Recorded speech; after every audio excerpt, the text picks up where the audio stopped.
This is the Dale Not Dale Podcast, Season 3. All right. We are live from the Dale Not Dale Podcast studio with a guest, Mr. Shane McNamara from Bellum K9. What's going on, man? Not too much, man. I drove in from Dallas today because I had some pipes burst in my attic. I went and fixed it and then shot down here, did some dog training, and now I'm here. So happy to be here. Thank you guys. Do you live down here? I sold my house that was down here because I was going to open up a facility in Fort Worth, and then I had some stuff with some staff, and then I closed down the Fort Worth location, canceled it. I bought a house at the same time, so I got a house up there, but my business is down here, so I got to get things back to where it needs to be, and then reopen another location up there. Goodness.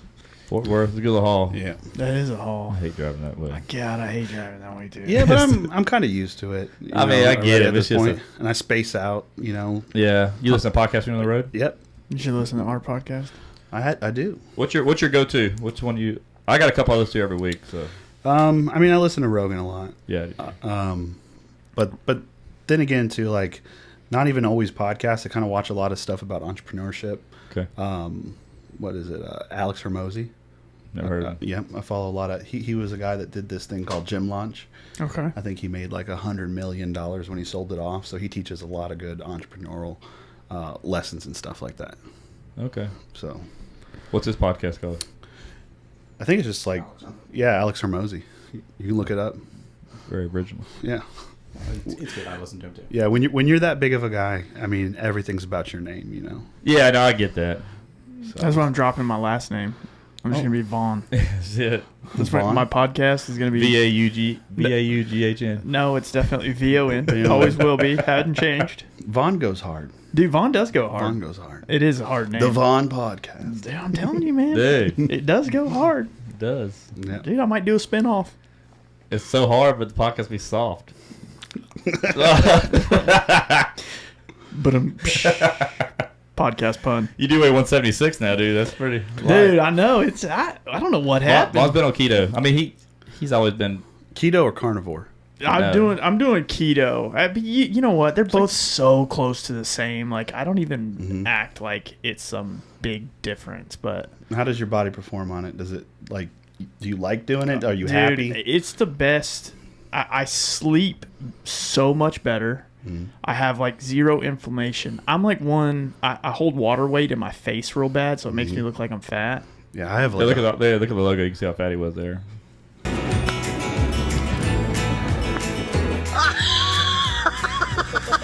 Bogey Bros. Yeah, so Bogey Bros teamed up with the Dale Not Dale Podcast. Like I said, hey, if you guys want to ditch the boring polos that you're used to seeing, if you want to see some crazy designs, great fits, great material, great prices, Great prices. go to the link in our bio. And it's guaranteed to get a laugh. It will. Yeah, 100%. It'll definitely get a second look. A second look for sure. Yeah, so Bogey Bros, man, like I said, they joined up with us as our new primary sponsor for the podcast. We love these guys. We have a link in our bio for shopping. Use that link. It helps track them from saying you got sent from the Dale Not Dale Podcast to go shop. So it helps us out, helps the podcast out, helps our friends out with a great company. Like I said, this is a local company. This is not some big box deal, No, it's definitely local. I've been to the place. Yeah, he actually went. I went. We got a new shipment of stuff from the other day. It was a cool place. Yeah, so make sure to go hit Bogey Bros up.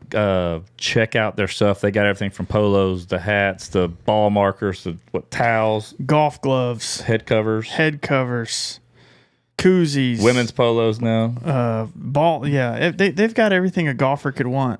Yeah. So a quick snippet on the 16th of this month, 2 days after this episode airs, they have a new collection coming out called the Dumpster Fire Collection. Yes, I'm really excited about the Dumpster Fire Collection because it will be unveiled at the loudest hole in golf. Yeah.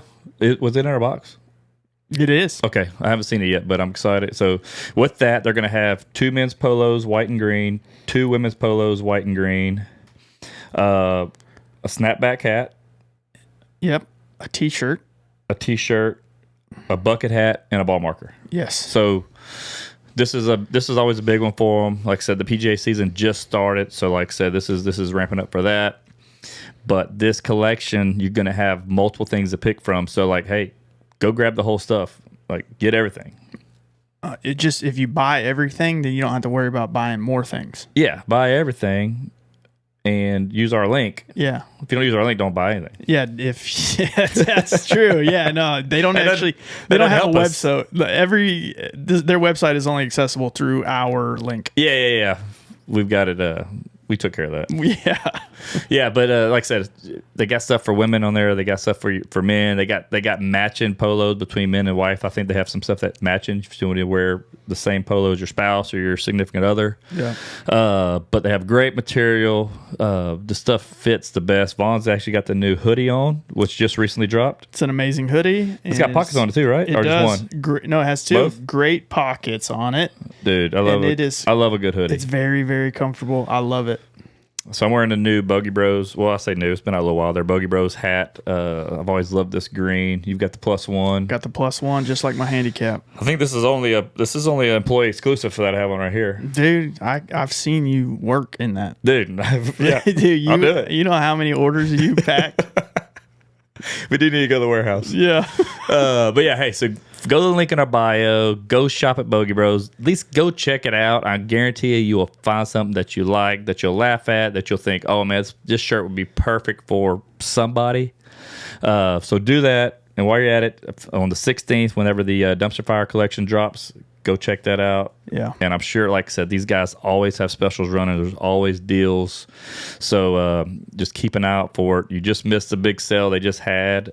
But like I said, they're always doing something to help out people that are shopping. Yeah, absolutely. Great people, great folks, great gear.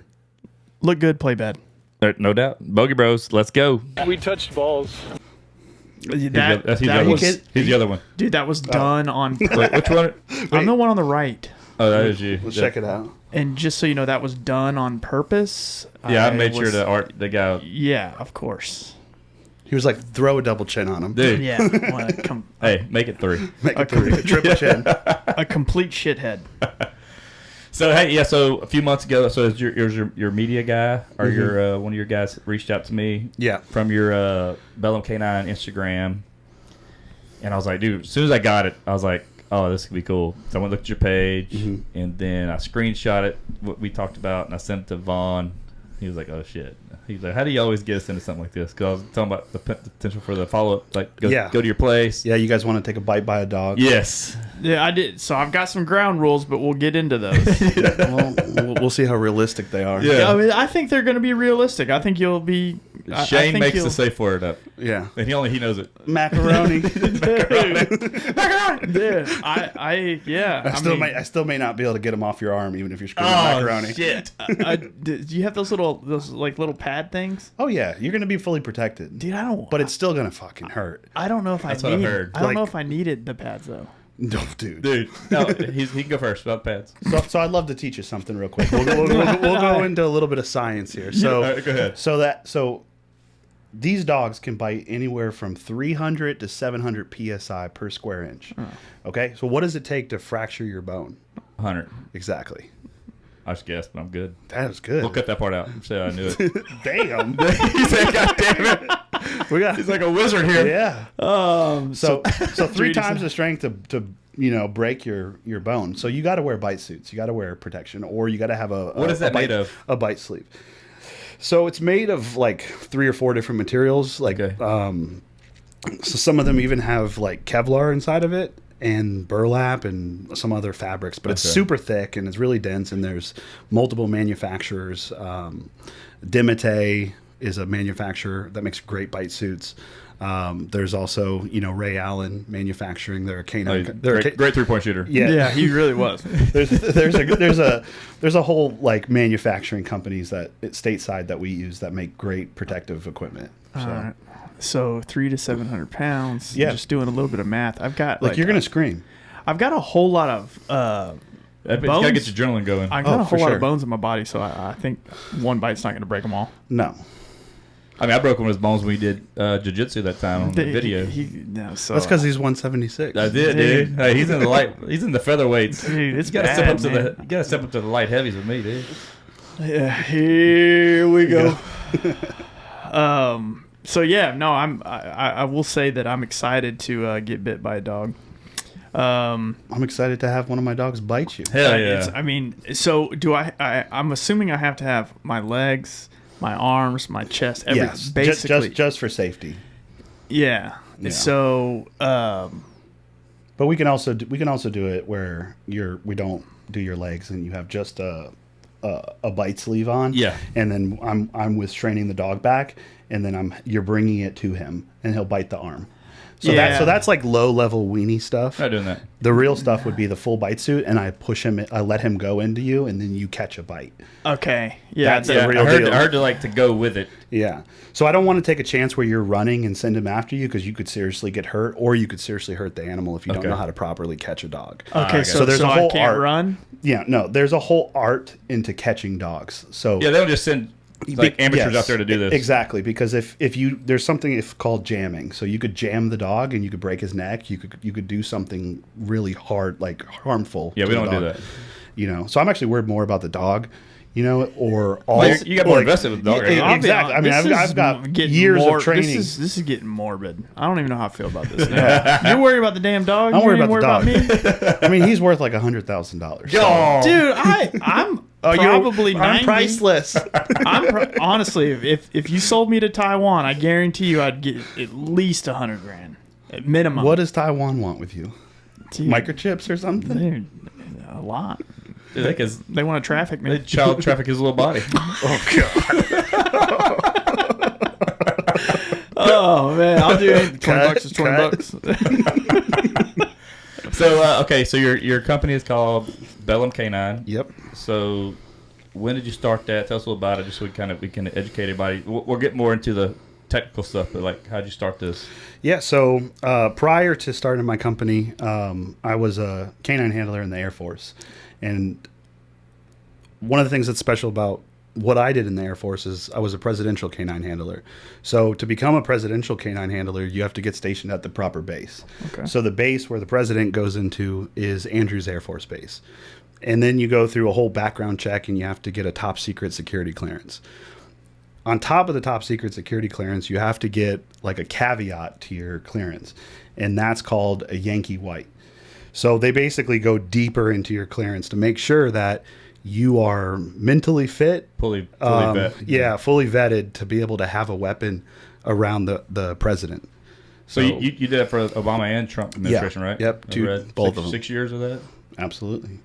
So you were like close to him. Yeah, absolutely. So we worked jointly with Secret Service. So Okay. Secret Service doesn't have like, well, I don't want to say that on cameras, but we would augment Secret Service. Okay. So if they went to a big area, they're going to be using Air Force guys and Secret Service guys, Okay. to clear those areas and stuff like that. Wow. So what was your dog trained to do? Like, 'cause I know they got bombed. Yep, explosives. Okay.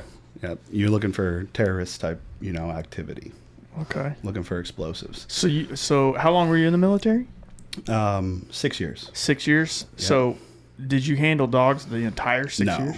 No. So I did a bunch of stuff. The way the Air Force works is you actually have to like apply to become K9. You can't just join Right. and become K9. The Army allows you to join and become K9, but the Air Force is a little different. So you have to have a whole bunch of accolades and I don't know, kiss a lot of ass. You got to have that dog in you. Well, no, you just got to kiss a lot of ass, I think. Like, you've got to play the political game. You got to play the game. You got to play the political game to become K9. You've got to have, like, they're called EPRs. It's like your performance reports have to be immaculate. They try to pick the best of the best to give them such a cool job. What's that elite position? Yeah. So Yes, it's an elevated position. So you're like Top Gun. yeah, no, not quite. But But dogs. But You're a top dog. I'll take it. You're top dog.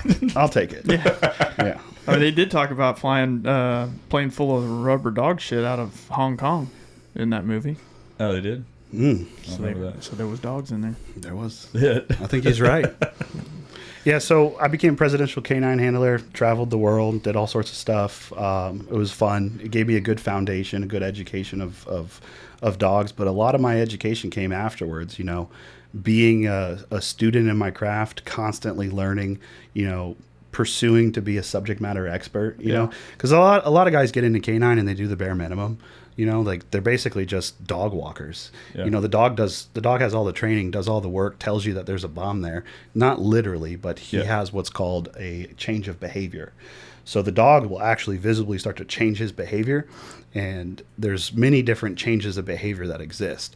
So some of those changes of behavior would be like the dog would start sniffing the air, the dog's tail will start moving, and then there's a definitive change of behavior where the dog will actually sit, right?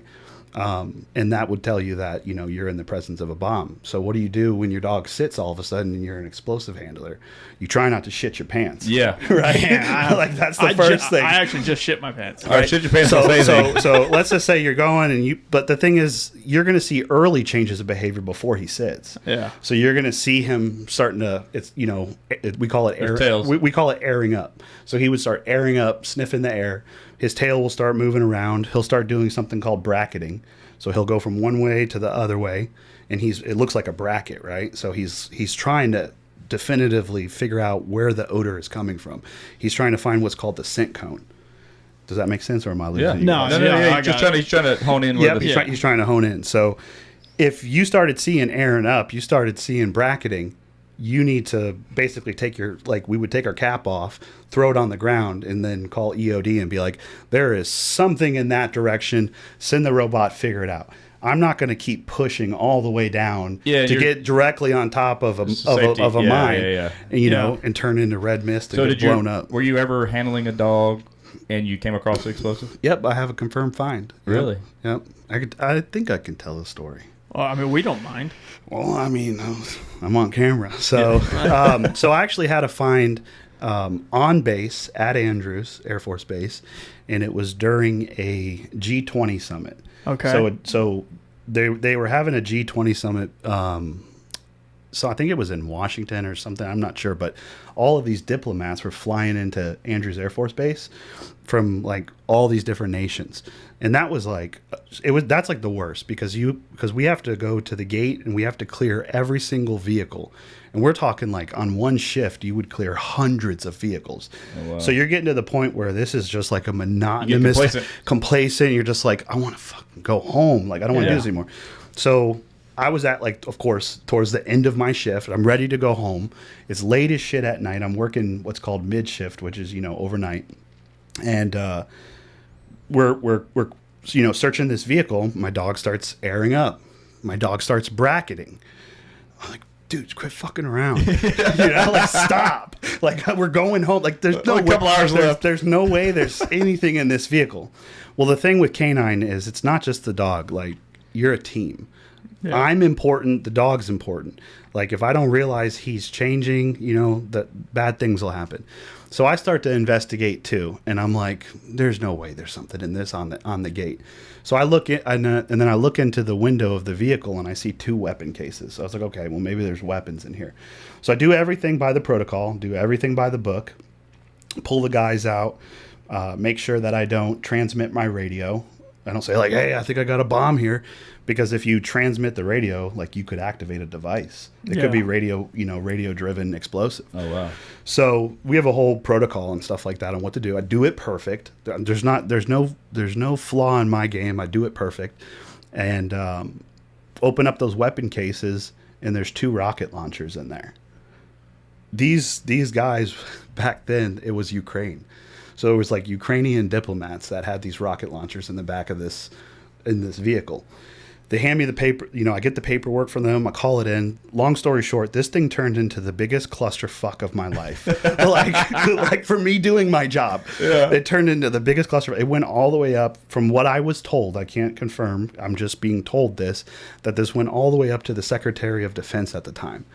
There was like so many different government agencies that came to that scene. I mean, like Homeland Security, like FBI, like every acronym OSI of the Air Force. Everybody showed up and wanted a piece of this shit. Then what's more fucked is they're looking at me and the way that I did the whole thing to try to see if I could get in trouble.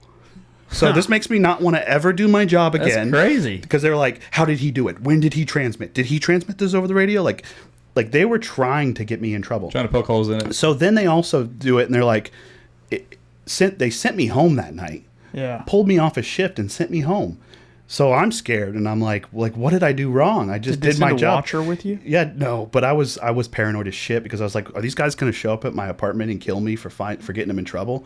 Like I started getting all sorts of paranoia that night. I'd have blamed it on the dog.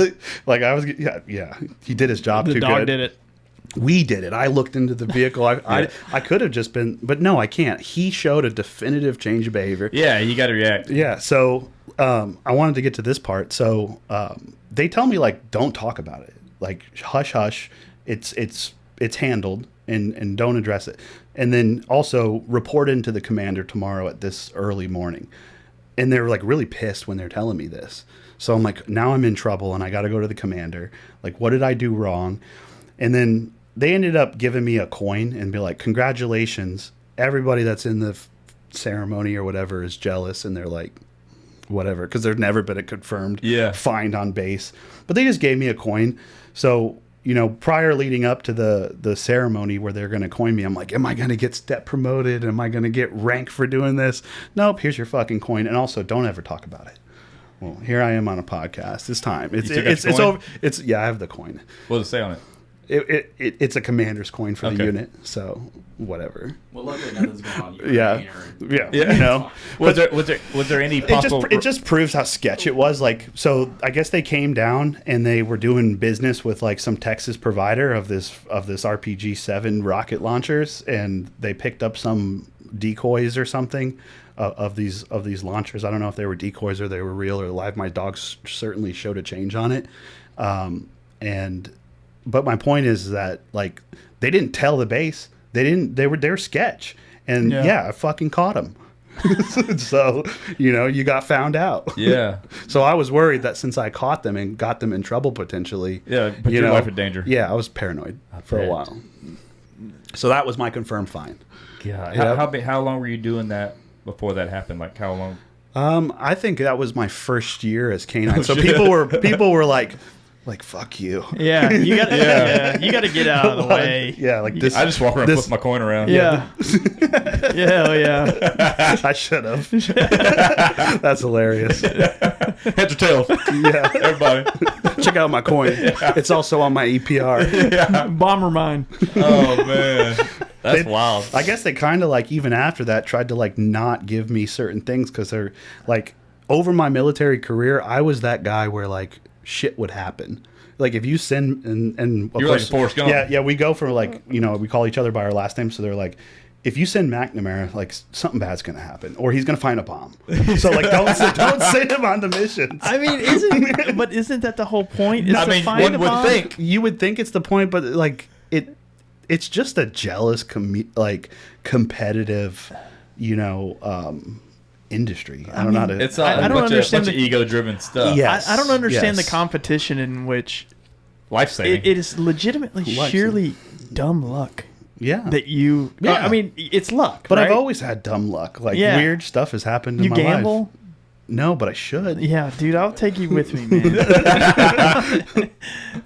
We'll hit a jackpot. Dude, I would love to. I'll give you 50%. Sick. Dude, that is crazy. It's crazy that, like, you thought you did something well. Do the Oh, job. yeah. They're like, dude, you're doing too much, McNamara. Yep. Exactly. Nobody gives a shit. Get in the fucking kennels and clean them. Oh, man. Like, this makes me not want to do this anymore. I mean, yeah, you get shit on. You feel like you got shit on for doing your job. You're like, Yep. this is what the training's for. Like, That's I the spend a lot of money for my training. That's the definition of the military. Really? Yeah. And police work in general. Like, Yeah. you do, you see it all the time with what's going on. Like, Yeah, a police yeah. officer goes too hard on his job and something, and he's going to be scrutinized. Yeah, there's no doubt. Yeah. They're going to poke holes in it somehow. Yep. So yeah, that was when I was in the Air Force, and I also did a whole bunch of missions to Africa. So I've seen, like, almost every country in Africa. That's a whole crazy thing too. I got out, started my company, struggled the first 2 years. I got out of the Air Force with $64 in my bank account and no plan. You got a coin. And a coin. That's priceless. Priceless coin that came with also like you're in trouble. Yeah. So I had $64 in my bank account, and I was like, I'm just going to train dogs. And when I first started making money training dogs, I was like, this is sweet. This is easy. Like, I'm going to train these dogs, make some money. And I was living in Maryland because I owned a house in Maryland, and because I was stationed there for 3 years. And the first year, well, I started the business in summer, so I was making money, and then all of a sudden a winter hit where like there was tons of snow, so all my business dropped off, and I had no money. So that first winter, like I almost froze to death in the basement of my house. Dogs hibernate in the winter. Exactly. Yeah. So I was living in the basement of the house, and I was renting out the top so I could afford my house, and I was like freezing the first year because I couldn't even afford to put like what was it? It was like some sort of oil. Kerosene? Heaters that are up there. Yeah. So I couldn't even afford it. I froze. I was like cuddling my dogs to try to stay alive. And then the next summer came along, made some money. And then I was always struggling with money, like barely making ends meet. So I actually ended up meeting another veteran, another entrepreneur. He had a brewery. And with that brewery, I went out there and supported him. Didn't think anything of it. I went out there with like this confidence of like the Wolf on Wall Street. And I was like, when I met him, I was like, I train the best dogs in the whole nation. And he was like, cool, whatever. 2 months goes by. He calls me up and he's like, I'm the program manager of the Navy also. And this is so strange, but I have a canine program. I was wondering if you could give me some advice or help me. Sure. And I was like, yes, sir. That's exactly what this company does. Fake it till you make it. Yeah. Now it does. Yeah, now it does. That's what my LinkedIn says. Exactly. It's exactly what this company does. So I helped him out, and he's like, there's no promises. I can't do anything. Like, I can't give you favor, but I'll put you in touch with the companies that are going to be bidding on the contract. Long story short, I won a $3 million contract. I impressed those companies that they wanted to work with me. Wow. It's like War Dogs. It is great movie. So they want me to come out on their podcast too. Really? Yeah. That's so cool. they have a podcast now too, teaching people how to do government contracting. So I went and did that contract, and it brought in a huge sum of money, about $2.8 million into my company. It was the craziest thing I've ever done. I brought all these dogs to the country of Palau, which is in Micronesia. It's in the South China Sea. Okay. Certified all of their narcotics enforcement agents. We built an outdoor kennel facility on the island, and I ran a vet clinic for 2 years on the island. So that was a massive thing. And what did they need that for there? What was the security detail for that? Yeah, so what I can tell you, what I'm afforded to be able to tell you is it was a part of a bigger program. It was a massive government contract, like in the hundreds of millions, and mine was a small portion of what we were given that nation. But essentially, like, what I can tell you is that nation is so close to China that the U.S. does things to be able to basically watch China, right? So we take care of all these foreign nations and give them all sorts of stuff so that we can have a presence there. Yeah. So we did that, completed it. It was pretty crazy. I found out lots of stuff that I can't even talk about. I'm kind of like have a disgust with that contract too. I had some issues with people that I employed. I was really a new leader, a new entrepreneur at that time. Hired the wrong group of people that really didn't have my side or my best interests. Yeah. But we completed it.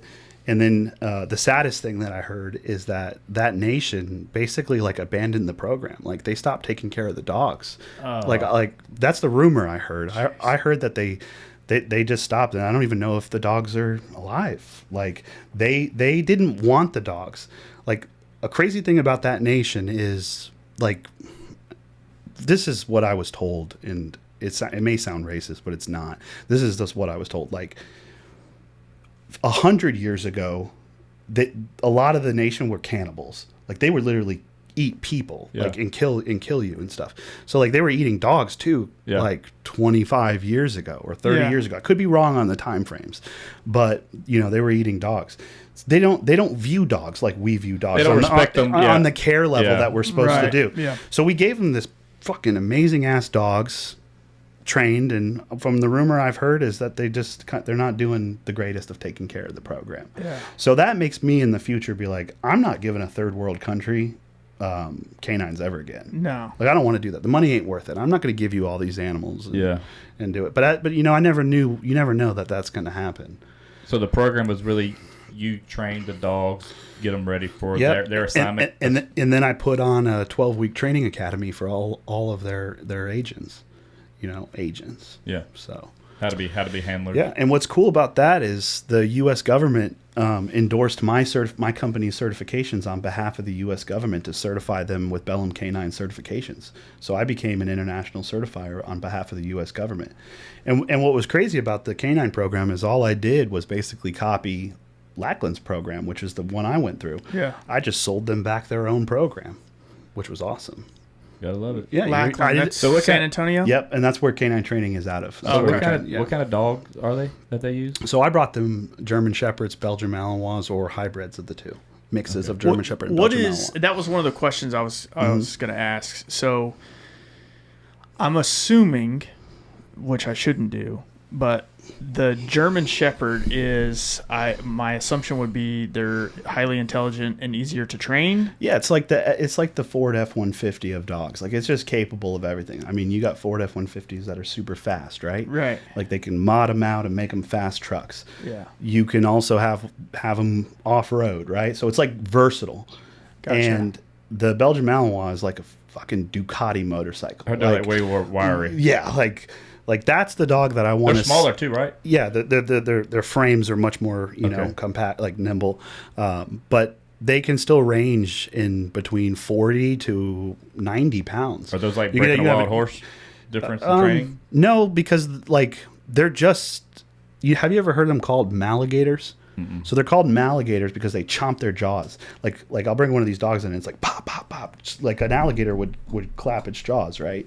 No. So they're very intense. Great. You know, they're just they're faster. Like they do the commands a lot faster. They're bred that way. And there's, a famous, I think another trainer said it is like, they are not pets. They should not be pets. These are working dogs. Nowadays with the breeding in the United States, people are kind of like selecting males and females that don't have those traits. And they're kind of making more of a pet line. Mm-hmm. But inherently still it's a Malinois. And they still got way more gas in the tank than a German Shepherd does. Yeah. But if you get a working line German Shepherd, it's very similar to a Malinois.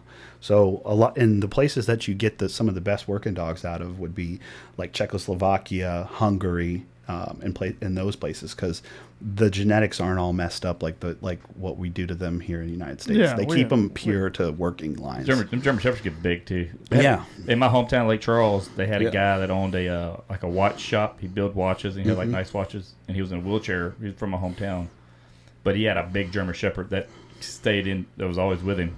Mm-hmm. Obviously, for safety, he's running a business up in a wheelchair, could easily get taken advantage of. So a lot of that dog that was wreck shop if needed. Yeah, a lot of the working German Shepherds, they're not like the black and tans. They're sable colored is what they're called, like a sable colored German Shepherd, or solid black. And just because they are those colors doesn't mean they come from working lines. But a lot of the working lines are like, I would prefer a sable German Shepherd opposed to the traditional black and tans, because the black and tans are like a lot of the show line where they're like, prancing him around and they've bred all these things to make him look this way. Pretty coat. Yeah. And you could tell the difference between a show line and a working dog a lot by the hips. So like, you'll see the show line German Shepherds have like this slanted back. Yeah. Right. And the working dogs look like a bear. Like it's like, it's flat. There's a big difference. And then that comes into the breeding. Like they breed these dogs to look certain ways. Like the whole thing with the Frenchies, people paying $80,000 for these Frenchies that are fucking inbred, to produce this Frenchie that's hypoallergenic, and even the doodles. Like we've created that through breeding practices. There wasn't a wild doodle breed that would run across the prairies or something. Yeah. Like we create all these different breeds. We create all these breeds. That's the French Bulldog. Yeah, man. That's the thing right now. Yeah, man.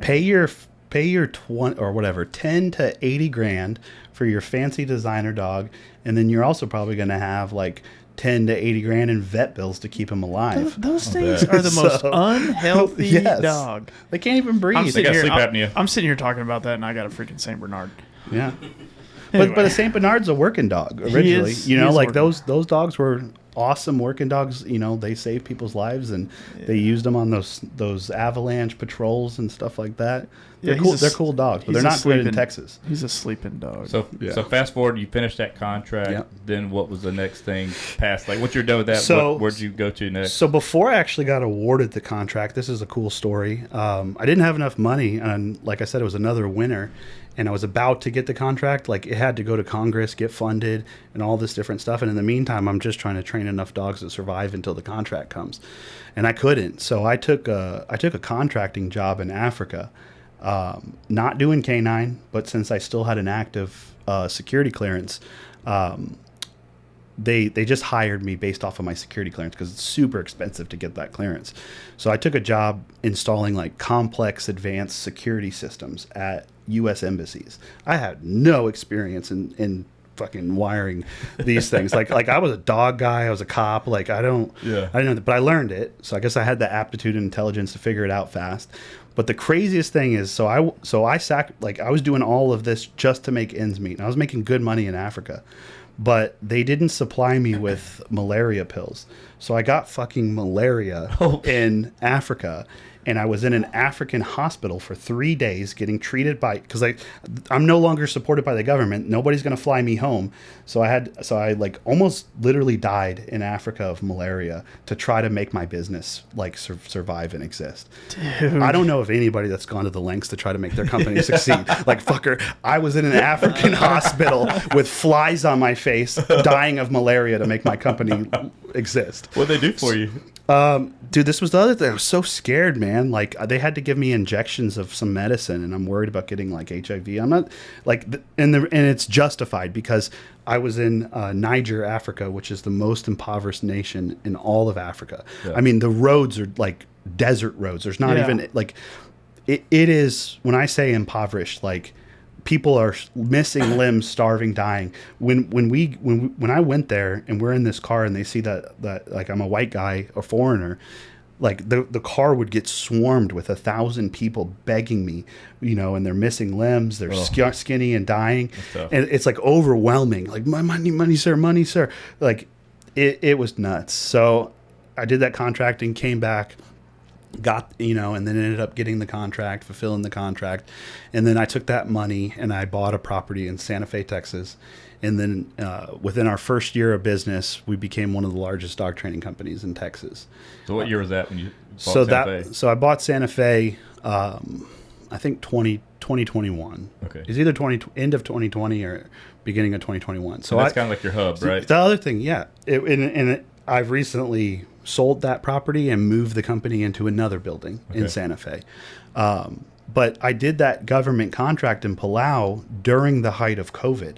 So that was a miracle to accomplish as well. Everything was shut down. We had to get like support from the U.S. government to fly and drop us on the island because Palau had 0 cases of COVID. Nobody got COVID. The whole world had it except for Palau. So they were crazy about who came into their country. So in order for me to get into Palau, I had to go through 3 stages of quarantining for 30 days. So I spent like 90 days quarantine locked in different hotel rooms, getting swabbed every week to every other week for 90 days. I don't even know what the math is, how many times I got a nasal swab. They fucking scraped my brain. You brought him malaria instead of COVID. I didn't tell him about that. I didn't tell him, like, he didn't swab for it. I could be also harboring malaria in here. I don't know. But so I did that during COVID, and that makes the accolade even better. Like, it was the hardest thing to be able to accomplish. Yeah, it's hard enough to do in some of a foreign country, much less whatever. And then do it during COVID. It was insane. So then I ended up getting that property in Santa Fe. And growing it and built the whole kennel property, everything on my property. And then that came with a whole host of like, dude, I have no work-life separation. Like, I can't escape my job ever. So then I ended up leasing another property here in Santa Fe. It's a massive, I think it's at least like 18,000 square feet building, 3 stories. We utilize pretty much all the different space for different stuff. I'd love for you guys to come out and see it. Yeah, I would love to. And of course, when you get bit, you will, I guess. I can't wait. And now, per volume, I know that I'm one of the largest like in-house dog trainers probably in the whole nation, actually. Last year alone, we trained over 450 dogs in 1 year, which is close to about $1 million in revenue that we did of dog training. Goodness. So How many people you have on your staff there? It's fluctuated. So like over time, at one point I had about 8 people working to when we were at like 100% capacity.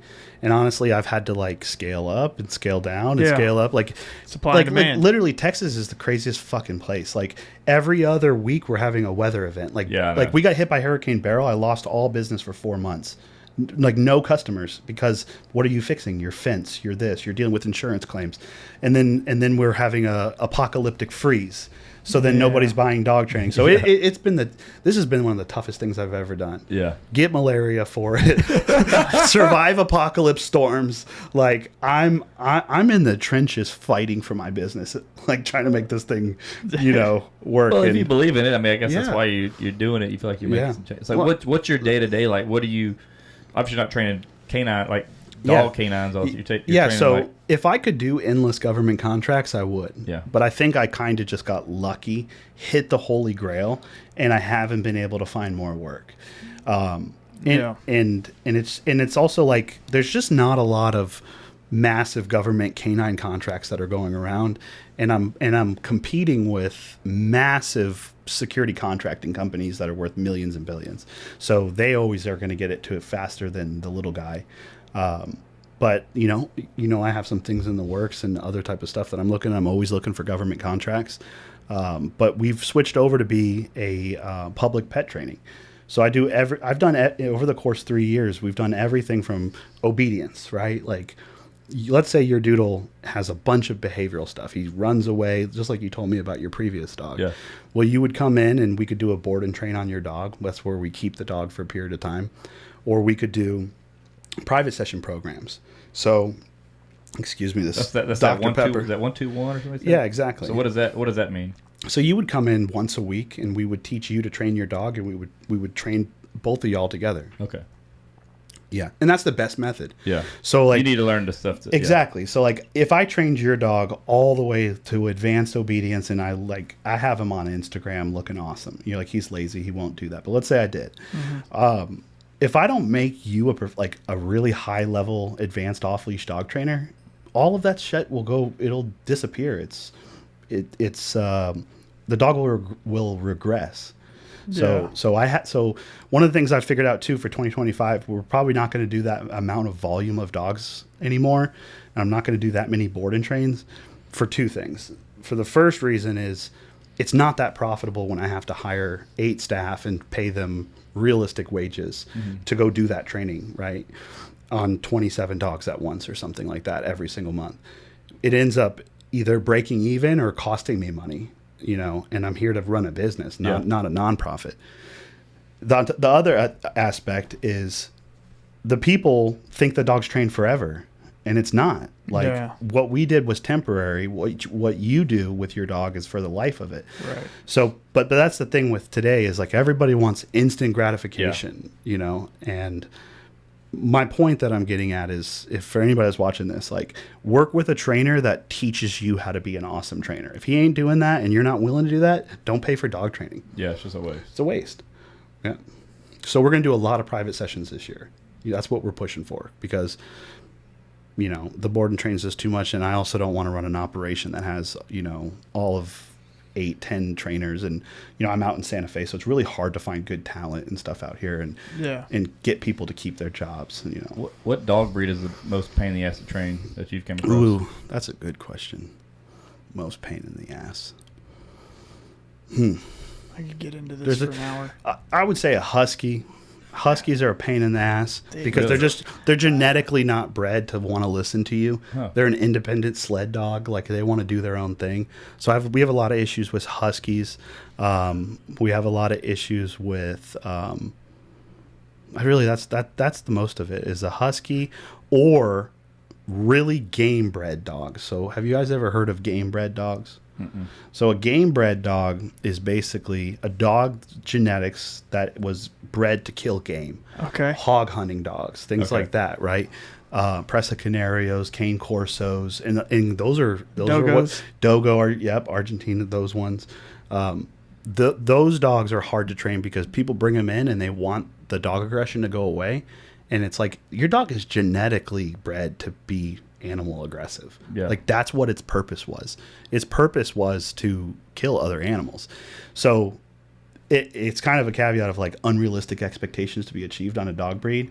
And it's hard, and we get a lot of behavior modifications. Behavior modification is like people that come in with aggressive dogs. Right.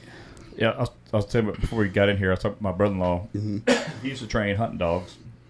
I was asking him, I said, hey, so he was like, hey, have me explain what makes some dogs difficult and how you deal with them. Like, do you break them? Do you break them down, win them over, etc.? He's curious how you deal with aggressive dogs that are meant to be intimidating, but still, like, how do you balance that between keeping an aggressive dog but being manageable? Like, he was curious about that. In that world, it's different. Yeah, so that comes in, like I said, with these Cane Corsos and Presas and things. From the get-go, they require structure, and they require a balanced leader, right? So if we talk about just leadership with humans, right, and you look at the best leaders of history, do they rule all by force? No. If you rule by force, people will be eventually, they'll just do it because they're afraid of you. Right. And if they're doing things because they're afraid of you, they're not going to be reliable. You know, you build an unbalanced dog through force. So my training philosophy and the type of trainer that I am, it's called a balanced trainer. So in the dog training world, there's what's called purely positive trainers and balanced trainers. So a balanced trainer truly should know what he's doing. He should know operant conditioning. He should know classical conditioning. He should be an expert in the field of what he's doing. So we use positive punishment. We use negative punishment. We use positive reinforcement. We use negative reinforcement. You need, just like parenting children, right? There's like a whole liberal side of dog training, and there's a whole liberal side of parenting children, and that's called like force-free parenting or gentle parenting, right? Where like you don't punish your kids and you just give the dog an iPad. Give them an iPad. like look at these dogs on here and leave me alone. Yeah. And then when it screws up, you blame the principal. When he screws up, you pet him and give him treats. Oh god. No, so it doesn't work because then you're rewarding bad behavior. Yeah. So we give corrections, and we do it ethically and morally in proportionate to what the dog really needs. So you need to know how intense to give a correction. And then we use tools and equipment to give corrections. So we use electronic collars to the specific amount that the dog needs. Like the electronic collar, or e-collar, or sometimes inappropriately called a shot collar, is used like if you don't know what you're doing with it, you could hurt a dog with it. So it's important to go to an expert and receive a professional e-collar course to teach you how to use it. And it's not always just used for punishment either, because I can train the dog on low-level stimulation, like electrical stim, to do a recall. It's just another form of communication. And when I'm first training the animal, I'm doing a lot of positive reinforcement. I give them a little electric stim, I give them a treat. And then later on, I can switch to punishment. So basically, when I've trained you and I know that you're trained and you choose to go the opposite direction, I can correct that. Yeah. And then redirect you back into the command and give you a reward. So I'm never on one side of the spectrum or the other with the dogs. Those dogs that he's talking about, you just have to be a stern, balanced leader. You give reward when reward is granted. You give punishment when punishment is granted. Okay. And you don't go too hard on the punishment. You need to know specifically your dog's, and I'm going to get nerdy here, it's called a titration level, which is your ability to perceive pain. Oh, I know what titration is. Some people don't. Medicine. I don't know. Yeah, some people don't. Is it the same thing in medicine? I don't know. It's like a dosage. Like A dosage. So you they're do a little titration. bit. You get So like to I'm dosing out the correction that I'm going to give you. and then you get to the optimal level. Exactly. But you start at small and you get bigger and bigger and bigger Perfect. towards optimal. So it is similar. Yeah, it is. Yeah. So, that's the difference between a professional knowing what they're doing and an amateur. And it doesn't help, too, that my industry as a whole, it's an unregulated industry. Anybody can become a dog trainer. File an LLC and start a business and you're rock and rolling. Nobody's overseeing anything. Yeah. And there's a lot of like self-taught stuff, and then you start researching dog training on the internet, you're going to get a mixture of that like liberal positive only stuff. And it's good for the beginning stages of training. So like when I'm teaching a dog to sit, I'm teaching it to down, I'm teaching it recall. Yeah. I'm doing that through positive reinforcement. Later on, you have to hold compliance and give correction and be balanced with it. Anybody that wants to argue with it, I'll sit in front of them all day long. Like I train dogs for military operations to make sure that I don't die. And these dogs are extremely reliable and you can depend on them. And that's not done with just force. It's done with a balance of both and clear communication to the animal. Me and Vaughn did a podcast episode one time. We wore shock collars and we had questions asked, and if we got them wrong, we got shocked, dude. At what levels? They're probably just cranking them up, right? My brother-in-law was in charge of it. You're getting smoked. And then one time, he answered it wrong, and I'm laughing. He shocks me on accident, hit the wrong because he didn't flip it over. And dude, I had red marks on my. Yes. So it was. the thing is it doesn't cause any lasting effect, and then also the e-collar has low voltage and almost no amperage, milliamps. So the voltage is not going to travel through the body. Right. It's not going to cause any effects. It's localized to maybe a muscle. So it can like lock a muscle, which is extremely uncomfortable. Yeah. But for certain dogs with high titration, you have to have a tool that does that. Because let's say that the dog is being dog aggressive, right? That aggression towards that other animal is going to be more important than any treat, anything that you can offer him. And he's locked into like maybe a defensive or prey drive to kill that other animal. You have to knock him out of drive and redirect his attention and get him to do something else. And to prevent that future action occurring, there has to be something more important than the other dog, which is, there can be an e-collar correction if I blast out at this other dog. Or I can look at my handler and he'll give me a reward. Well, what does the dog do? Starts looking at the handler to get a reward. And now he doesn't care about dogs. And you don't have to punish him every time.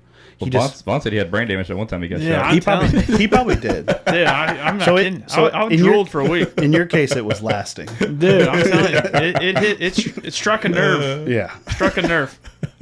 I don't know how it works on dogs versus humans, but the e-collars are safe.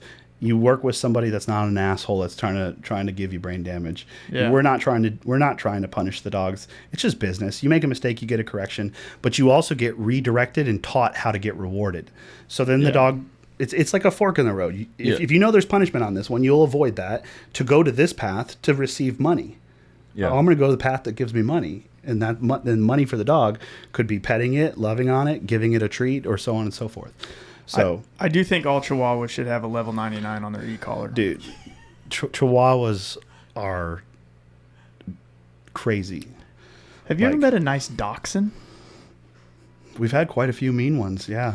Dude, I have met nice dachshunds, but it's rare. It is rare, and they like their owner, but they hate everybody else. Yeah, and they're little shits. Yeah, I mean, dachshunds have been used to kill small game, so they're also like a little game dog. Kill rats, like go into a tunnel, and fuck up those varmints. Yeah. And then if you're gonna go face to face with a big old wood rat, don't you think you need to have an attitude? So that's that. I understand the dogs. Do I look like somebody's gonna go face to face with any rat? You look like a winner dog. You lost all that weight. Yeah, I appreciate that, man. I appreciate that. Yeah. So how do you balance that with clients? We're like, oh man, I hope you're not hard on my dog. Like just like people are like, oh, not my baby. Like yeah, that is tough. So I do an evaluation process before we accept sales, and I don't accept every client. I explain to them about purely positive training and balance training. And I'm like, if you don't want to use these tools and equipment, you don't want to learn this way of training, I'm not your trainer, and I'll lose business. Because not all money is good money, and I don't want to work with everybody. Yeah. So I'll work with the people, and honestly, the vast majority of my clientele are probably conservative-based people. Like they understand both sides of it. That's how they parent their children. My kid does something wrong, but you don't always have to give a positive punishment. Like if as a parent, you don't have to go spank his butt every time. Yeah. What works on your son? Well, my son's a gamer. I'm going to take away his Xbox. That's a negative punishment. That's where you take something away. Mm-hmm. So some dogs respond extremely well to negative punishment. Some dogs require positive punishment. Positive punishment means where I apply a correction. I'm giving, like positive, like plus. I'll be honest with you. It's That doesn't confusing. sound real positive. Because it doesn't mean like good or bad. Oh, okay. It means like applying or taking away. Oh, Yeah. got it. Yeah, it's not very. kind of misleading. It's- Yeah, it is. It's like this guy's just training my dog. It's a He's positive punishment. He's positive about everything. He punishes him positively. Yeah. Next thing you know, the dog comes home Yeah. with freaking bruises on its ass. No. And my wife likes a good spanking. Good positive spanking. Yeah, give her a positive punishment. Yeah, I give See how well that a works. lot of positives. Yeah.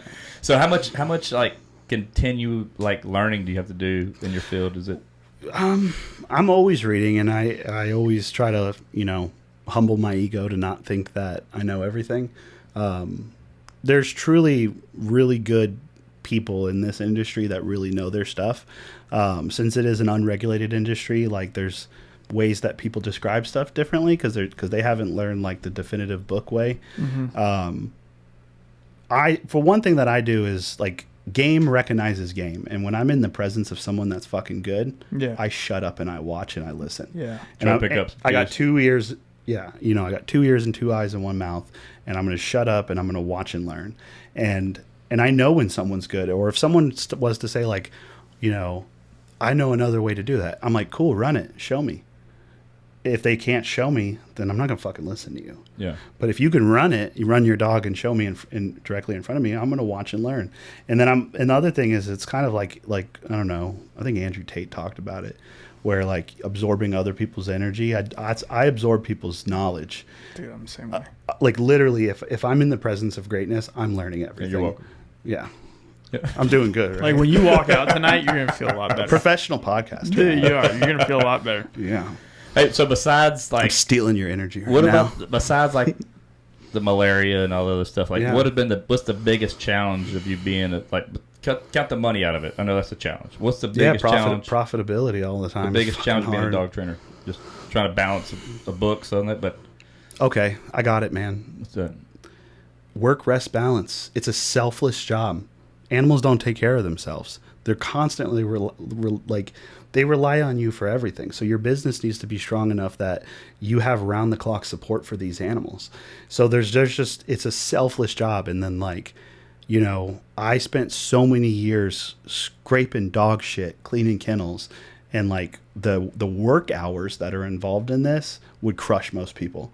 Not a lot of people can do 16-hour days, 7 days a week, because in the beginning when you're solo, that's what it takes. Yeah. And it'll break most people. So I would just say like persevering in the difficulty of just taking care of animals, and I'm sure cowboys and people that tend to livestock and I can like attest to that, yeah. that's a hard fucking life. Yeah. Taking care of animals is a hard, selfless life. Yeah, if you do it nothing right, sexy about it. nothing sexy about it. And if you do it right, and you do it and you're a good-hearted human, and you're really taking care of the animals to the level that they need to be taken care of, it's gonna drain you. So when you're pushing 10, 11 years in this, like I'm tired. Yeah. I want to outsource. I always want to outsource that to people, but a lot of the people you hire, they ain't built for it. I may keep someone for 6 months and they're smoked. Yeah. So that's hard, retention, being profitable, and then just always working your ass off to make sure that, you're taking care of the animals the way they need to be taken care of. Because these aren't just animals either. Like these are people's family members. Yeah. So it's like I have had so many crazy stories with customers. Like, I've had people with mental illness, extreme depression, and he's like, I want this dog trained, and also this is going to be the hardest 2 weeks of my life to have him away from me. This dog is the only reason I'm not going to kill myself. I'm like, geez, okay, like, no pressure. No pressure. Yeah, or you just don't. What my point is you don't realize how important people's animals are to Yeah, them because no. They're an extension of their family. I mean, they are family. it could be everything to that guy or that lady. So and then trying to always perform to unrealistic expectations. So it's important you don't sell unrealistic expectations. The genetics of the dog is not going to make it like a police Malinois. Doing crazy tricks and all this stuff. Like, I'm not going to get your Saint Bernard to do really much of anything besides his basic commands and listen and be reliable. But you're like, no, dude. Brother, I don't think you can do that. You're like, no, I want a 450-foot recall. I want him to stop at full sprint run and like I want him to climb those walls and get those things. No. I just want him to wake up. How good are you? Yeah. I'm not that good. So I got to be humble enough to tell you I ain't that good. Well, it's because it's impossible. Yeah, I think. Yeah.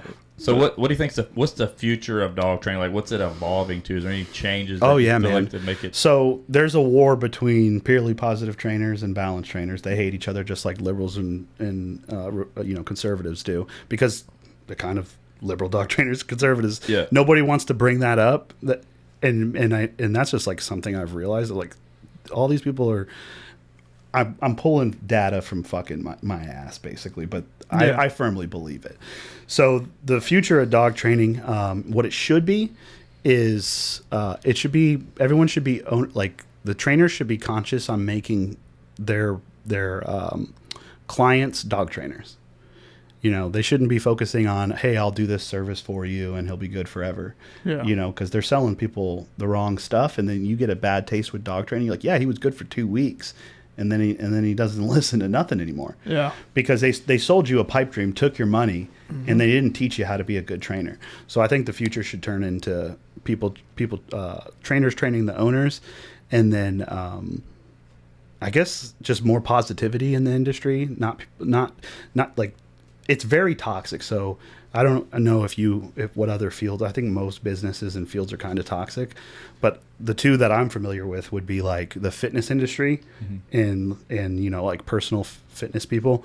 That's a pretty toxic industry. Like they are always judging each other and talking, but the dog world is 1,000 times worse. I mean, there is nothing like majority of these guys are sitting on Facebook, literally just trying to tarnish another guy's reputation. Yeah. And that's their whole like thing is to just try to make that person disappear by tarnishing their reputation or catching them doing something wrong, or purpose like obsessively watching your videos to be like he did that wrong. Try to pinpoint. He did that wrong. He doesn't know his shit. Let me make this public on Facebook right now. This guy gave a correction at the wrong moment, and therefore you should come to my business instead. Oh my god! It's crazy how cutthroat that is. It's ugly. I mean, if they were doing their job, it sounds like if they were doing their job, they wouldn't have enough time to get on the internet.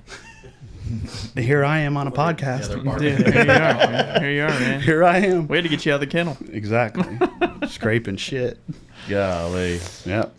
That's wild. So do you want to talk about your new stuff? You didn't have it. I was hoping you have it with you, but when we do the follow-up, hope you'll have everything by then. Or, we'll also show it in action and stuff like that. So a couple years ago, I was approached by a company that didn't have a full plan for it, but they wanted high definition live stream video from the dog's perspective, and they wanted a system created to be able to like see what the dog's seeing. And the type of units that would need that would be like special forces units. So if you had a team of guys that are stacked on a door and they're about to clear a room, you send the dog in first, and you want to be able to see what's in that room and before the team pushes into the room to kill everybody, right?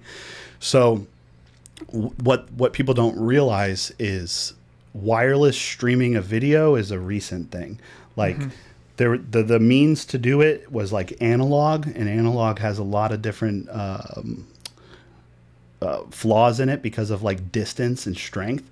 Like you can't, once you start getting beyond like 30 feet or 40 feet, it just sucks, and it's low definition video. Right.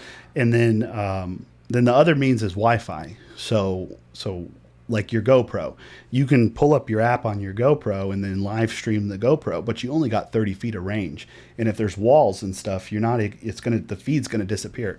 So at the time I couldn't figure it out, and now there's technology that exists that's publicly available. For example, our great camera guy here, there's equipment that they would use, and I don't want to give people my little thing of what I figured out, but they have technology to be able to, wirelessly stream up to like 3 kilometers of HD. Now, if you're going into concrete structures, you're going into caves, right, you're going to need a different type of system. There's like mesh systems and ways to send video through encrypted like military grade radios that can also send video. So my kit could be built out for the military by using their own existing radios, their frequencies type of thing. Then I also have a kit that can be sold for search and rescue, law enforcement, or the super rich guy that wants to guard his mansion. Now the system is composed of a awesome badass shrapnel resistant helmet for the dog, which the HD camera is mounted on. And then we of course have our transmitter to be able to live stream to your cell phone, or you can upgrade to a hands-free like visual goggle. So I can have the goggle, on the K9 operator to live stream it. And the benefits of this helps off leash missions. So like when my dog is off leash and I'm sending him into a structure, or I'm letting him search ahead of me, I can kind of get a better HD vision of what the dog's seeing when he's, let's say 30 meters ahead doing a search or a sweep, right?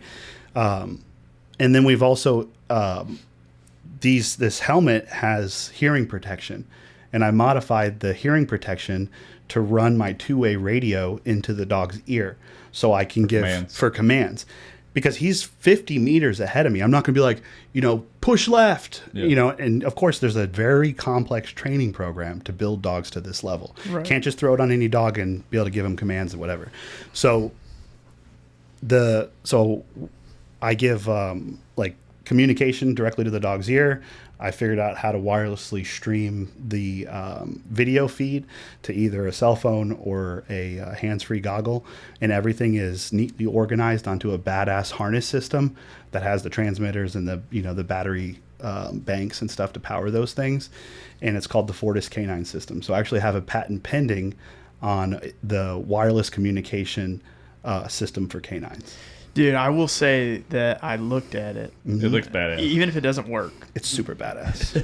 it'll make any dog look like a badass. Yeah. So for the moment, the helmet manufacturer has the molds for the helmets only for German Shepherds, Belgian Malinois, and Dutch Shepherds. So in the future, if we can modify that helmet system to fit, Rottweilers and different stuff, but those core dogs is really what that's the working dog environment. But I'd like to get it, for the public. So when I said like the rich guy with the mansion, imagine that dog with the helmet, the harness and the transmitters and the camera on its head, and you're a bad guy driving down the street looking at the mansions you're going to break in, and this dog runs to the front gate with all that on.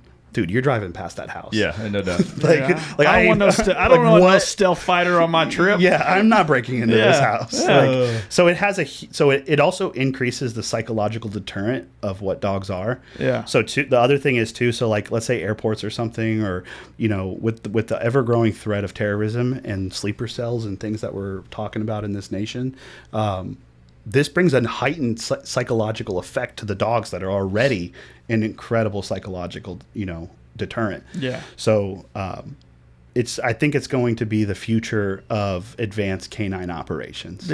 One thing in my mind, I'm in an airport a lot, a whole lot. One thing that I cannot stand that people do is they'll have the drug dogs or the whatever dogs, right? And they'll be walking around, and people feel the audacity to go pet them. Yeah, they're dumb. If you put Why? That mask that you have on there, that we call it a mask or we call it a helmet? The helmet. Okay, if we put the helmet on one of those dogs, like I feel like it's going to stop the people. Prettiness of you see that it's not it's cute. a work dog. It's not even it's what cute it should be anymore. seen anyway. Yeah. One of the things that I read in, Alex Hamos or watched on his videos recently, he's like, if you're selling products and you're doing stuff for people, you need to make it at a 3rd grade reading level or lower. So what I'm getting at is the vast majority of population is at a 3rd grade level or lower. So that's why they're reaching out to touch the fucking dog's head. I just don't understand. Like, I don't understand why they would do that. Would a 3rd grader do it? Yes. They would. So, but where's the 3rd grader's parents? Oh, I know where they're at. My point is, I think I mean, I sound kind of cynical, but I think people are just stupid. Yeah, they really are. And I'm tired of hearing those security guys. So dog's working. Yeah. Our dog's working. Don't touch. Dog's working. Do you think this would be something? This is all a ploy to help government contract? This is what this. Yeah, Driven towards? I want to be the forefront of advancing advanced canine operations, and then I also want to be able to have canine outpass autonomous drone systems, because that's going to take over and make my industry disappear if I don't find a way to basically hybridize. What's the word? Autonomous drone systems and canine together. Mm-hmm. Eventually, canine may get phased out by drones. So, as of now, there is nothing stronger than a dog's sense of smell. So, a dog's sense of smell is anywhere between, and they don't know definitively, anywhere between 10 and 100,000 times stronger than your sense of smell. For every one receptor in your nose, which you have millions or billions of receptors, a dog has 50 times that of one receptor.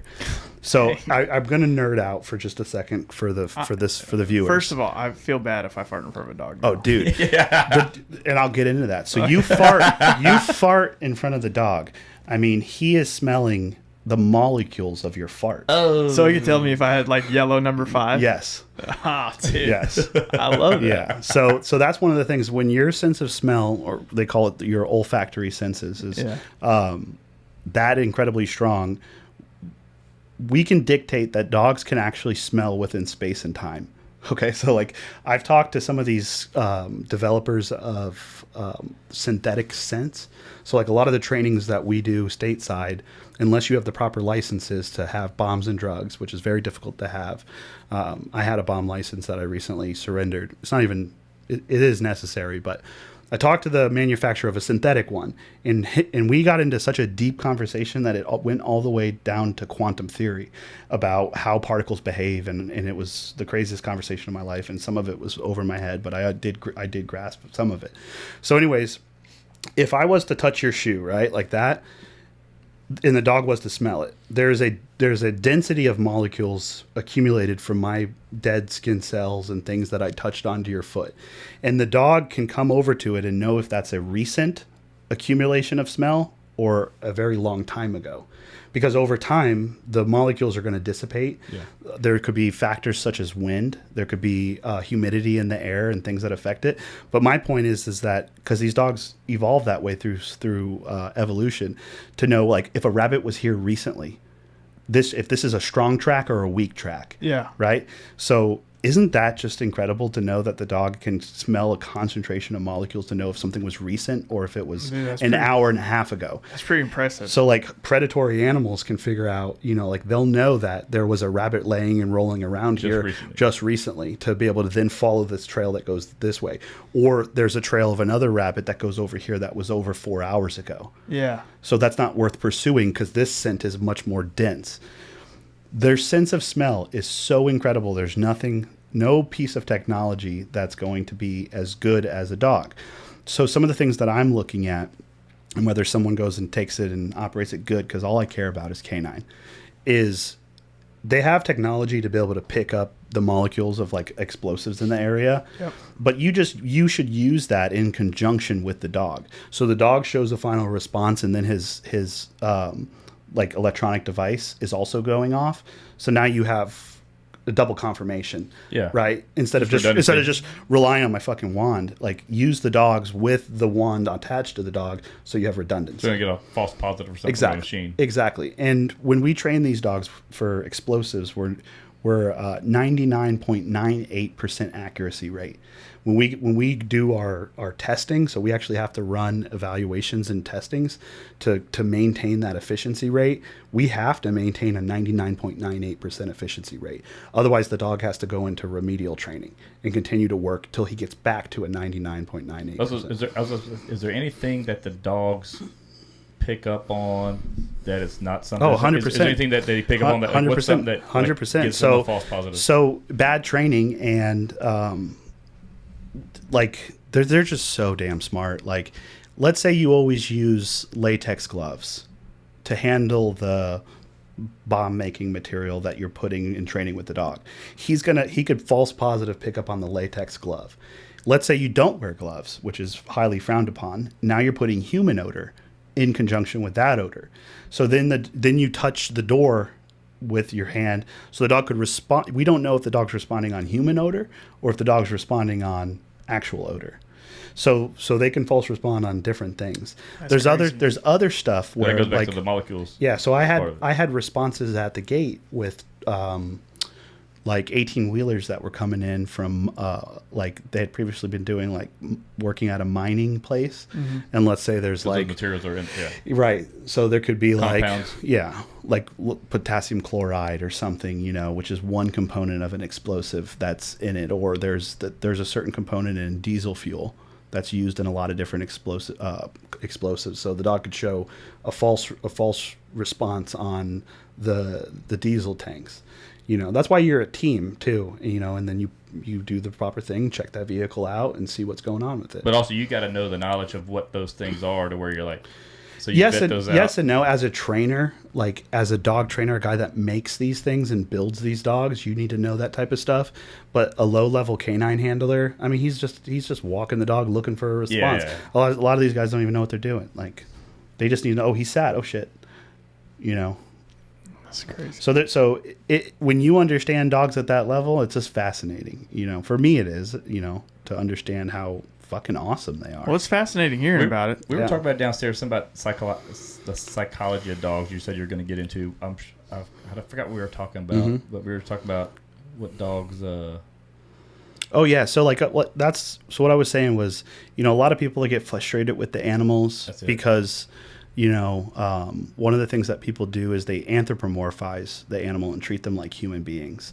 They're not children; they're animals, and when you give human constructs to a non-human thing, you're anthropomorphizing it. So when you're with your dogs, just understand that like their perception of the world is entirely different than yours. Right. Their vision is dichromatic, meaning that they see in only two different color spectrums. It's so like they say like black and white, but it's actually like a yellow vision, and they can pick, and things look like purple and yellow, and that's what we think dichromatic vision looks like. Go Tigers. Yeah, exactly. And then their hearing is 100 times stronger than yours. Their sense of smell is 10,000 to 100,000 times.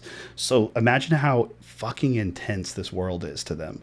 So when Everything's loud. Yeah, And smells loud great. and smells. Who Oh, knows? it could be bad. Yeah, all I smell is yellow 7 from your farts. Dude, yellow 7 gets me every time. Yeah. So just being patient with the animals and also not having expectations on them unless you've done a lot of repetitions to try to train that dog, and otherwise don't have any expectations. Yeah. Like if you haven't gone out there and done 300 repetitions of recall, don't expect your dog to recall. He doesn't understand human language. Yeah. He's classically conditioned to do a recall because you've done 10,000 reps of long line drills to teach him to recall.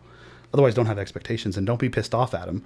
You know what I mean? So it's just, I think it's ignorance, of people to understand these animals, and that's no flaw of ours. Like humans are emotional creatures. Yeah. No. Like we get pissed, we get all these irrational thoughts and stuff, and 9 times out of 10, the dog is doing his best with what you've taught him. Yeah.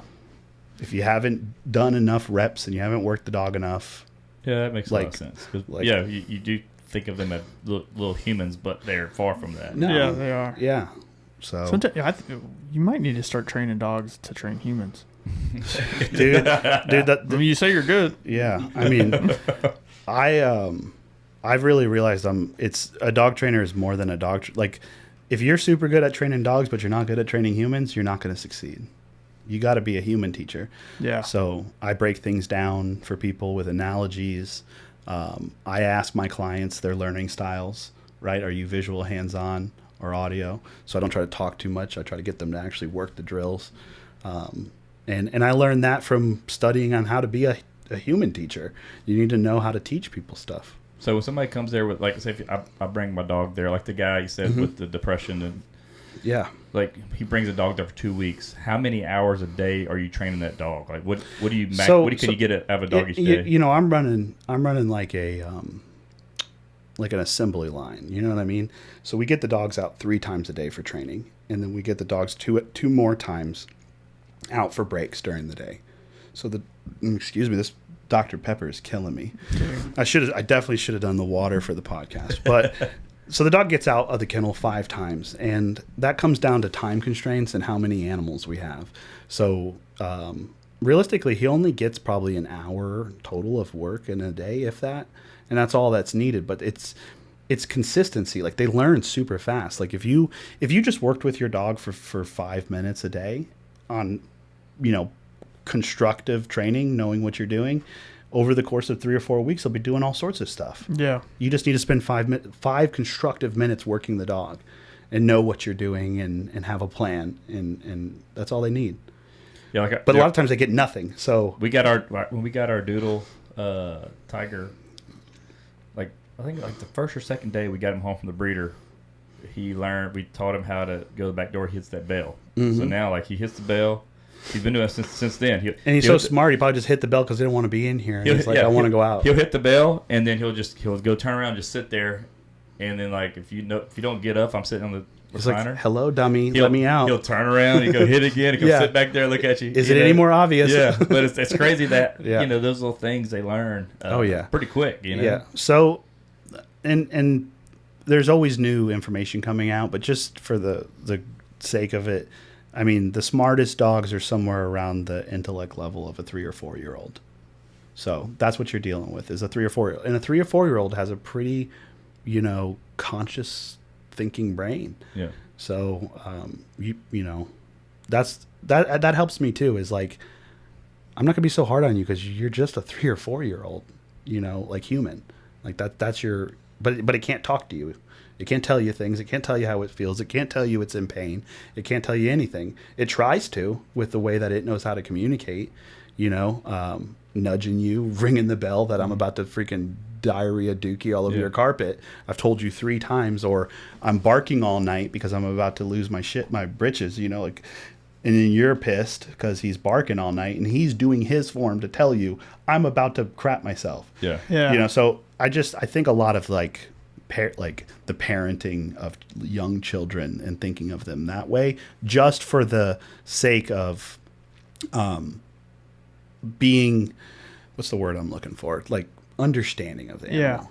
Yeah. But I don't treat them like children. I give the understanding I would to a child. Gotcha. Well, that makes sense. Yeah. I mean, they're 3, 4 years old. Those kids kind of know right from wrong. They know left and right. But they're still gonna screw up. But they have to be taught. Yeah, they have to be taught. So if you didn't teach a 3 or 4 year old anything, he's going to be crazy. Yeah, right? exactly. So the dog lives in a dog construct. We want them to exist in our human construct, our homes, our carpets, like our couch. And then we don't do a good job either of teaching these dogs the right things. So like you give your dog plushy toys to chew up and rip apart.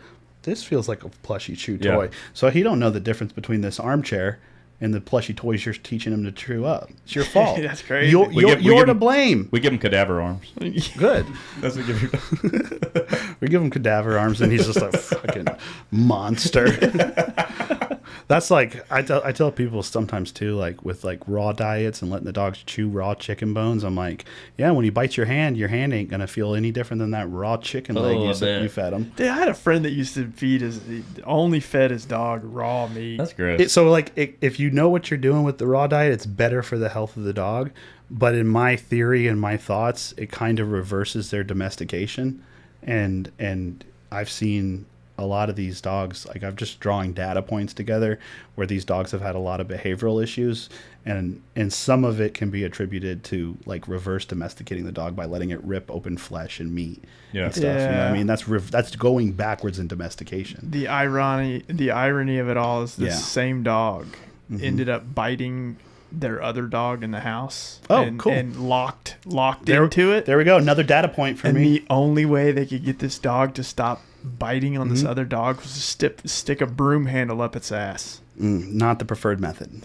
The dog didn't like it. But their education level's low, Yeah. and then they needed a means to marry, and it worked. There's a guy that went viral online for stopping a dog fight by sticking his thumb up the dog's ass, and it got like billions of views of people talking about it and stuff. And I'm like some stuff Magnus would watch. Yes. I hope not, dude. I'm watching my history. That's kinky and illegal. Illegal. Not on the dark web. Bestiality. Is there something you want to ask Magnus? No, did you see my? I was gonna have you ask him. So, like, what's the ideal age to take? Oh, yeah, that's a great question. A dog, like, really early or maybe a little later? Both. Because they say you can't So- teach an old dog new tricks. Is that even true? It's not true. So that's a 3-part question. So the Damn, that was quick. It was 3 parts. The first thing is, if you want to raise a great dog, start the training as a puppy. But there's only so much you can train a puppy. The brain's not developed. It's very immature. So basic training on puppies would be teaching it to recall, teaching it to sit, like short little things. You know, you're luring it. You could teach it to spin. You could teach it all these little basic things. But like, you're not able to do advanced off-leash training and things like that. No. Once you hit the 6 on some, and breeds are different. Some breeds mature faster, and some breeds mature later in life. German Shepherds, Belgian Malinois, these are like I said, the Ducatis of dogs. By 6 months, you can have these dogs doing all sorts of shit, like crazy stuff. Yeah. Other dogs that mature slower, on like these, cane corsos and things, they don't come into like full mental maturity until like 2 years old or greater sometimes. And if you go too hard on those dogs, they get that you can damage your dog or be too, if you're doing too much punishment for correcting stuff. So start your dog young. Work on the basics continually. As the dog grows, start to increase the levels of types of training you're doing, and train that dog from the get-go. That's titration. Titration is your ability to perceive pain, but in medical, I guess it's like taking it in steps. Yeah, there you go. The baby steps. Baby steps. Yeah. So I've also tried to take that advice and not like teach my clients like titration. I can talk to you about dogs and use words where it's literally another language. Yeah. Because it's like dog talk. Just bark. Yes. Okay. I know what you just said. That was rude. That was mean. So if I wanted to make a turnkey dog and do it fast, I want him 1 year old. 1 year old. I know he's mature. He can handle all the levels of training. I can progress through everything. I can be balanced. I can give corrections and rewards. I don't have to worry about shutting the dog down or being too, like those things. So when I was building these bomb dogs to sell to the government or police departments, I would get what's called a 1 year old green dog.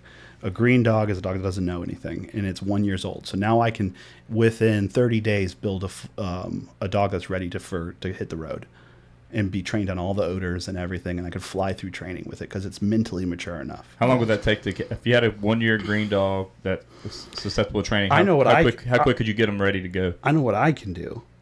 What other people can do, or what they may perceive, no, he can't do that, whatever. I do it all the time. Like, I need 30 days on good dogs, and I can have all the odors imprinted and ready. It's, of course, still needs further training, and it's always ongoing, but I'll have that dog detecting all the different odors and doing a response in 30 days. And I've done it with, for another contract that we did 2 years ago for it was a company that does, it's called a 3P K9 program. So during Obama's presidency, he mandated that all cargo that comes in on aircraft have to be inspected. So there's like, cargo is put on commercial flights and stuff, and all that cargo is being searched. So this one company reached out to me and they needed 6 dogs, and I trained all 6 dogs. And I ended up actually sourcing these dogs from pets and rescues. So I found these Malinois and German Shepherds. I went through a lot of dogs to test them to make sure they had the right genetics to do this. So, and out of 50 dogs, I selected 1 to be able to do it that had the right genetics. But anyways, I had 6 dogs, and I built all 6 dogs by myself in 30 days. Sold it to them, and they were all good. But then the problem was I had to go there and show the handlers and train the handlers, and that took even longer. So the humans took longer to train than the damn dog does. Yeah. 30 days. Yeah. Some people can do certain different levels of stuff in 15 days. I want to test your knowledge of dog trainers. Yeah. Do you know who Kevin DeChico famously trained? I don't know. Airbud. Oh. I looked it up. Yeah, I'm not a I'm not a celebrity trainer. You could be. Yeah, you could. I could be, but I don't have that clout, and like I do stuff for the government. I do stuff for. I'm behind the curtains. I want my dog to be able to shoot a free throw. So. What the doodle? Yeah. 6 foot goal. Okay. 40K. Okay. Upfront. American or Nigerian? Upfront, non-refundable, Nigerian money? and He's you're got going to have to a 33% average. You're also going to sign a contract that says this is an attempt. No guarantees. Yeah, no guarantees. Shaquille O'Neal with free throws. Oh, yeah. Pointers. At least I'm honest. I didn't Yeah. tell you I could guarantee it, which a lot of people would do, and then just ghost you afterwards. Yeah. Run from the lawyers. I looked that up. I was like, who trained Airbud? And I found it. Yeah, I don't know the celebrity trainers. I don't know. So you don't look up to Cesar Millan? I look up to him, and we talked about that before we started. So, what I give Cesar Millan amazing credit for is bringing dog training to the general public and making it something that people like cared about. But in my opinion, his early teachings and the way that he was doing stuff was his self-invented style. Of course, it was an unregulated industry, and he figured out he was good with training dogs, and he invented his way to do it.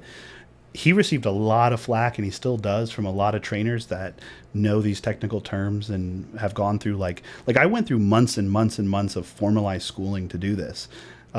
Pass or fail, like you have to learn this stuff. So he has upped his game to be able to talk about the technicals of dog training, because he was he was ridiculed and mocked. Yeah. For and certain things like that. I almost just sat when you did that. Yeah, I know. Because I've been watching Cesar Millan I was for so long. I was hoping you would do something when Yeah, I did that. I almost did. I was gonna sit. I was hoping. Yeah, so I look up to him that he really brought a lot of attention to dog training, and he made a lot of people aspire to want to do that. And I'm glad that he's upped his game, furthered his education, and he's the OG of dog training. But competing against him or this or that, like I'm just all for anybody that is trying to do the right thing or whatever. Yeah. So do you And have I think any? he Do you have any animals of your own? Yeah, I got 5 dogs. At one point, I had 10 dogs because I had a bunch of working dogs that I bought, and I was having difficulty selling them. I think the market is just, trash, and I wanted too much money for them. So I had 10 dogs of my own to take care of. And just like you guys had Joe Exotic on here, I don't know if you remember when the tiger bit that lady's arm off, his Yes, I helper's have. arm. What did he come in the room and say? I'm never going to find I'm never gonna financially recover from this. Taking care of 10 dogs, like I would always say that thing to my employees. I'm like, I'm never going to financially recover from taking care of all these dogs. Dogs are so expensive. Vet care, Oh, continuation, dude. Taking care of 10, I probably spent like $80,000 or something to take care of these damn dogs. Sounds like they're a bad investment.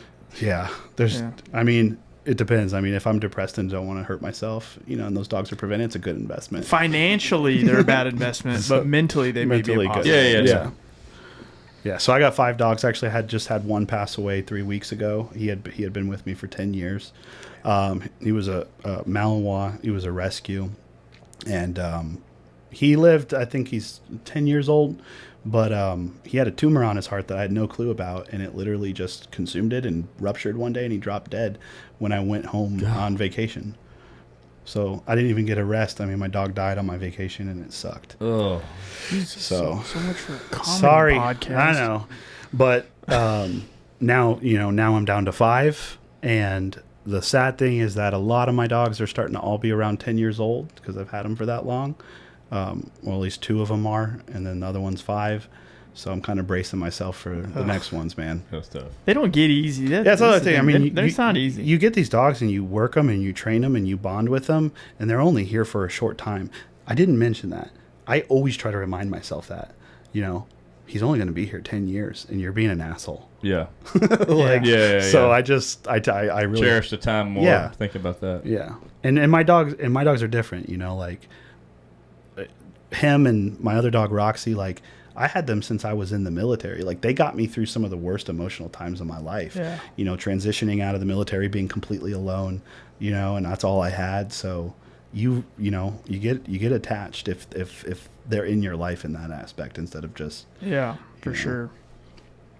I got a quick question about Yeah. that. Does the VA help fund emotional sport animals? for I think veterans? they have a program, but they have their own vetted trainers or nonprofits that they've selected, and there's only a couple of them, and I think it's a very difficult thing. And man, so the average cost and there's different costs, but like Most service dogs can cost anywhere between $18,000 to $100,000. Okay, so that's how much it can cost. I was pumping out PTSD service dogs and teaching them calming. I call them grounding techniques to like take someone out of a PTSD attack. And I was also training like dogs to search out medication and bring them to their owners. That type of dog should be like 40, 50 grand.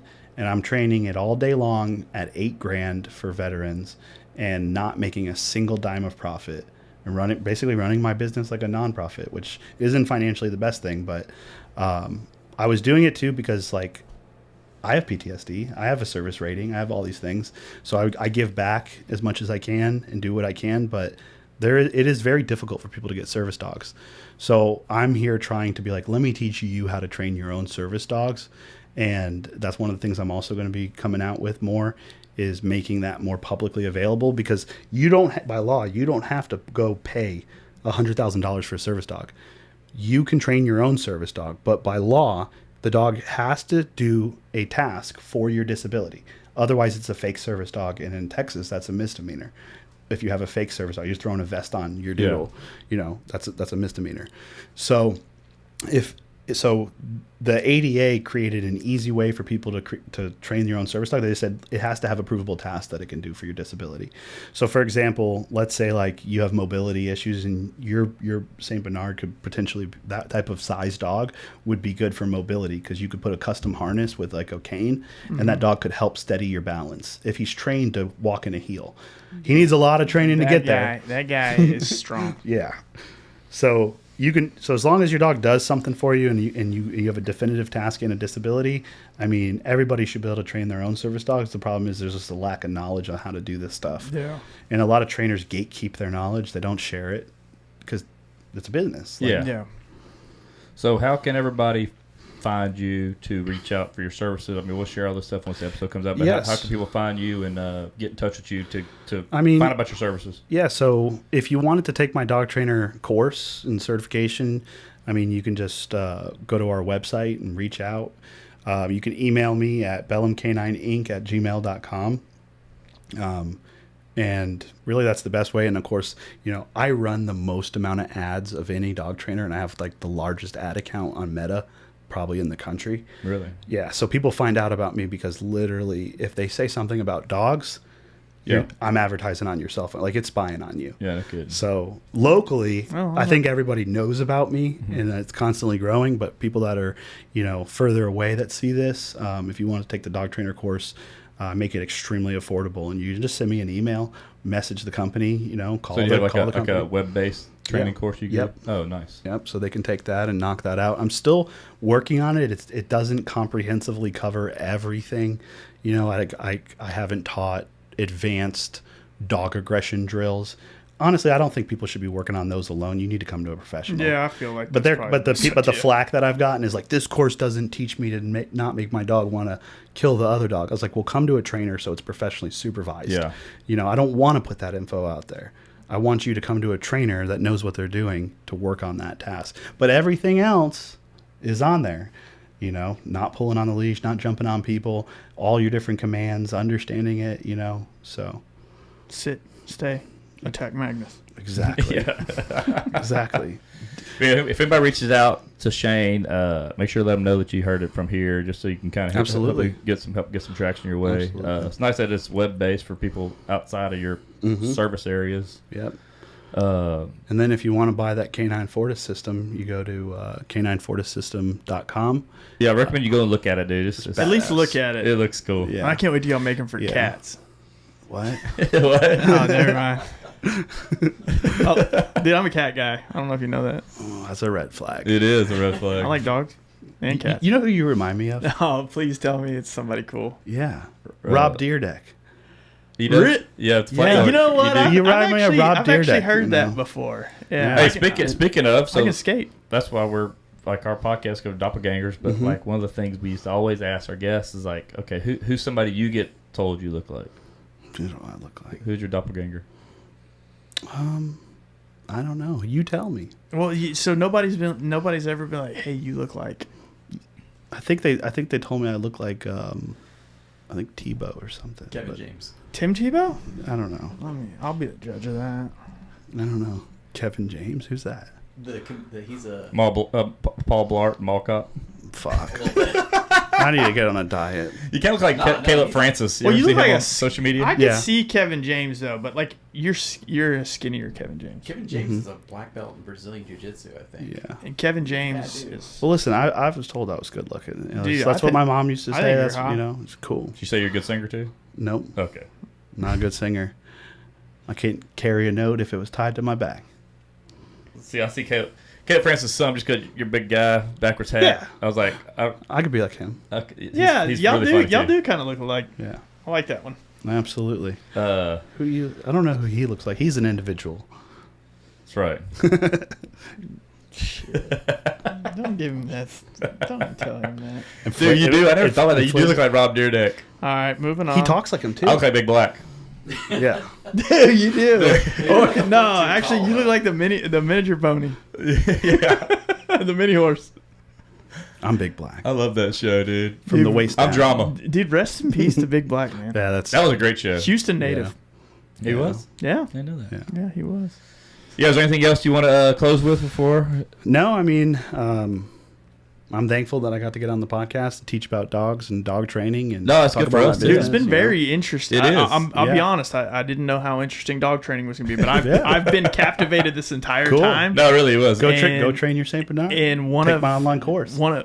he's somebody else has custody of him right now, but we're working through it. We're gonna Okay. get there. We can use the canine system and my NVGs and stuff and go steal them. Oh, hell yeah. Hell yeah. We'll send Tiger in with the helmet on. Oh yeah, dude. Seriously. Hell yeah. That'll be awesome. He's like 185 pounds. We'll let Damn Shane it! pick him I up. just incriminated myself. No, We're on TV. Don't worry about that. We won't let this air with you saying that. Cool. But I am excited to. I guess we're gonna film a full deal of me So- getting bit. Yeah, Yeah. we need to line that up with you. I'll get Okay. with you past this. Yeah. I'll put a group text together. We'll kind of Yeah. find out what's best So- for you, and we can come out there. More than likely to get him to stop biting you is because his drive is crazy for it. He hasn't done it in a long time. Well, can you maybe do it another dog? Like, why do you no, have I've to do only. that? I mean, both of the two dogs that are capable of doing it that I have are very intense, and We like intense. so I have to choke him off of the bite. I'm gonna have to I grab. don't him even know what that means. I have to grab him by the collar and lift him up and choke his air supply to get him to release the bite. What happened to the e-collar talk you were talking about? Yeah, he ain't gonna stop. That is gonna make him go harder. We'll put that on. Too. So it's fine. We're gonna do it, and or either that or like we just don't do the suit. We do a bite on sleeve, so you could slip the sleeve away and let him have it. But we'll figure it out. No, you want to do the real deal. So Dude, he's you getting. think- do I look like I'm scared? He's getting choked off the bite from you. So All right, and I can't run. no, you no. hurt the dog. Yeah, you or could hurt him. yourself. Or the other thing's like viciously take you down. Or he could get your face because I can't protect your face. So it's just Would not you worth mean it. you're not gonna give me a helmet?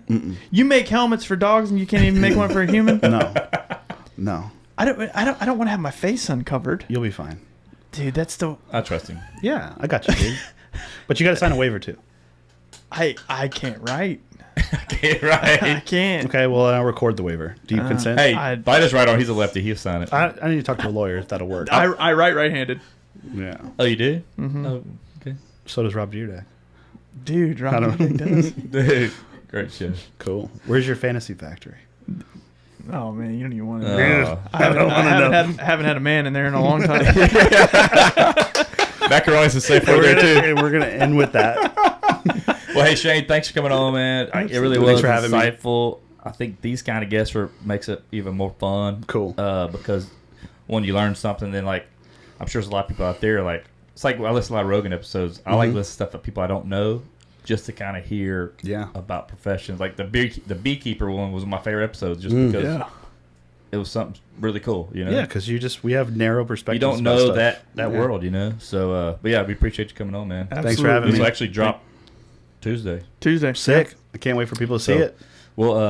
We'll tag you on all the socials, and then we'll share your stuff, and then do everything like that to help out. Try to And I'll do the same. get some business your way, man. Cool. Awesome. Thank you guys. Thank you for Yep. coming in. That's Look it. forward to it. Appreciate it.